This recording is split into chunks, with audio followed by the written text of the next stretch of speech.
London के beautiful location पर beautiful Shubhi Sharma के साथ गाने की शूटिंग करने जा रहे हैं हम लोग। और ये देखिए गाने का लोकेशन नहीं कल जाए। ये वाइट कलर का पहाड़, यहाँ की सबसे बड़ी खासियत है, यहाँ के जो पहाड़ हैं वो पूरे वाइट कलर के हैं। और वाओ, सो ठंडी बहुत है ना? बहुत ज़्यादा। मजे आ रहे हैं ठंडी में। एक आदमी है कि जैसे ही हम लोग बोलते हैं ठंडी बहुत है, बोलते खाना ठंडी, तुरंत निकाल करके तुरंत ढक लेते हैं। अजय भाई कौन सा कलर है? क्या लग रहा है? ये आग वाला कलर है, आग फेंक रहे हैं हम लोग।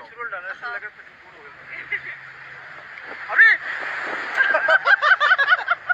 ये देखो यार, ये बंदा ऐसा जिम कर रहे हैं। यहाँ के 11 बज गए, मतलब